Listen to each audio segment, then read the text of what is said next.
receiver duo. They signed Jamar Chase to the largest wide receiver contract in NFL history and gave T. Higgins a 4-year deal worth $115 million. But then last Friday, they locked up their rookie first-rounder by giving Shamar Stewart a fully guaranteed 4-year contract worth nearly $19 million after the contract disputes going on there. But as of today, there's still no deal for last year's sack leader, Trey Hendrickson. He continues to hold out of camp as he seeks an extension. So for more on what's going on with the Bengals, we welcome in Jeremy Fowler, who's live at Bengals camp. Jeremy, the first padded practice for Cincinnati. What's the energy and atmosphere been like there? Laura, the Bengals camp is urgent and fast. That's because Cincinnati is trying to set a tone and get off to a faster start to the season. Get this stat. Bengals are 1-11 in the last 6 seasons in weeks 1 and 2. So Zach Taylor, the head coach, is hoping that his offense sets the tone early. Well, we want to control the game, get on teams earlier, put points on the board to where our defense can really tee off and build bigger leads for us. And so I think that's an area where we can always improve, is get on teams quicker. We've had games where that's good. There's been games where that's not good enough. But I think the offense needs to be able to set a tone going into every game, and the defense can play off of that.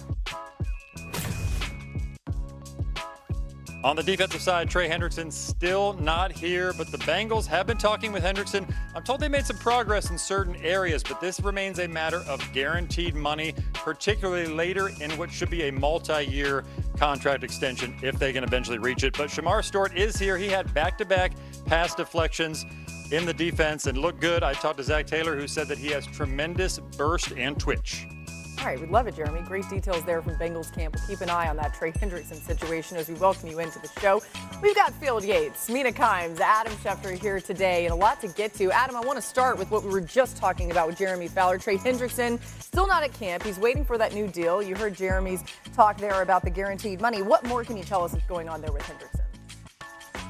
Well, that's exactly what's going on right now, Laura. Essentially, there's not much of a disagreement on the length of this contract, on what the average annual salary should be, but the two sides are having a difficult time coming to a common place where they both can agree upon the guaranteed money in that particular contract. The Bengals have wanted to offer 1 year of guaranteed money. They've upped their offer since then. They're a little bit closer, but still not where Trey Hendrickson would want to be, especially considering that when we look at the other top pass rushers that have gotten deals done this offseason, from Max Crosby to Myles Garrett to TJ Watt, those deals included 3 years of guaranteed money.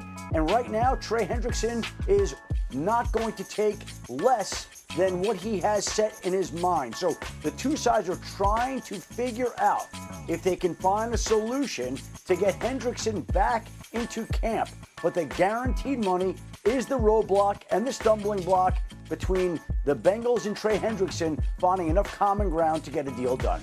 And Adam, as you've told us, Trey Hendrickson has no problem sitting out, so something to monitor. Mina, you heard Zach Taylor. He wants to start the season fast, of course, right? How much pressure does this Bengals defense face early in the season if they don't have Hendrickson?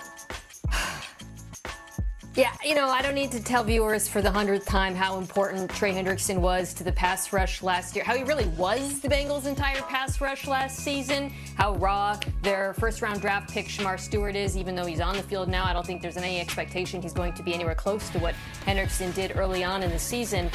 But for me, what I'm starting to get nervous about is the start, as you talked about. So week 1, the Browns, a little bit less worried about that offense. But I'm looking at weeks 2 and 3, the Jaguars and the Vikings, and I'm thinking about Brian Thomas Jr. and Justin Jefferson, along with Travis Hunter, by the way. We'll see what they get out of him. But I do not feel confident in the Bengals' secondary when it comes to defending those two players. Their best chance of limiting those two receivers is a pass rush. And their best chance of having a pass rush is Trey Hendrickson back on the field. So you do get nervous about that when you start looking at matchups, at the possibility of him holding out for any length of time. Yeah, Mina, let's go back to what Adam was talking about as the sticking point in this deal. It's the idea that the Bengals are less comfortable guaranteeing money for 2 seasons. So let's talk to what the downside could be if you do that in your Cincinnati. Maybe Trey Hendrickson hits a wall, falls off a cliff as a player this year, and you're overpaying him in the 2026 season.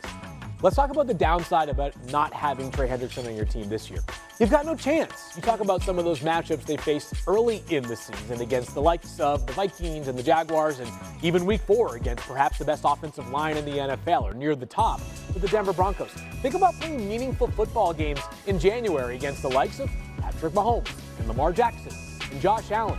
Last year, if there were any team meetings between the offense and the defense in Cincinnati, Trey Hendrickson might have been the only defensive player that any of the offensive players could look in the eyes and say, you are pulling your weight, because the rest of the defense was not. So I understand these things are complicated. Saying otherwise, I think, would be disingenuous.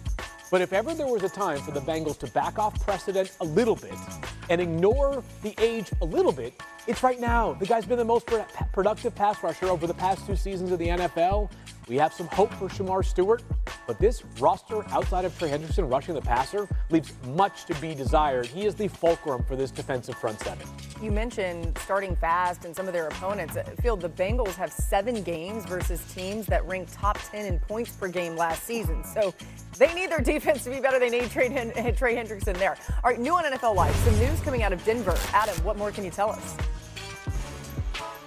Laura, the Denver Broncos finally have a new deal for their wide receiver, Courtland Sutton. It's a 4-year, $92 million extension for a player who was enormously popular in that locker room. A couple of years ago when he got hurt in training camp, they struggled to replace him. He's become Bo Nix's most trusted target, and Denver got a deal done with him today, reaching agreement on a contract that will keep him in Denver during the prime of his career. The Broncos have looked at a number of players that they like to keep, but none was any more important right now than Courtland Sutton, and they now have him tied down to a deal that will have interesting reverberations, considering some of the other wide receivers that are still looking for new deals. Okay, Adam, you teed it up perfectly, so let's go to the next thing. Speaking of one of those, let's go to Washington, where wideout Terry McLaurin still waiting on his long-term deal. He showed up to camp yesterday. You're seeing the video there, despite being put on the physically unable to perform list. So Commanders head coach Dan Quinn addressed the media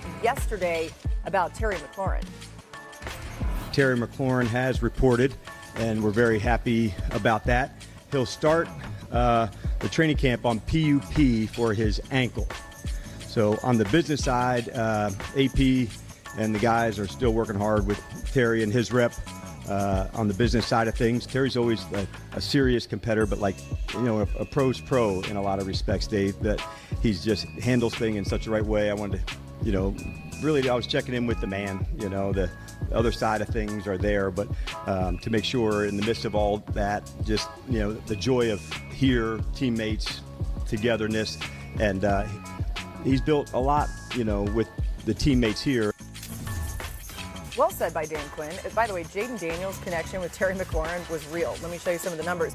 He threw 12 touchdowns to him compared to just 1 interception, averaged 9.1 yards per attempt, and had a 91 total QBR.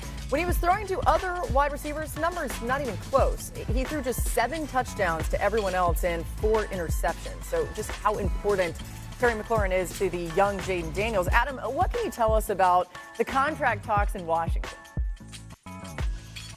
Well, Laura,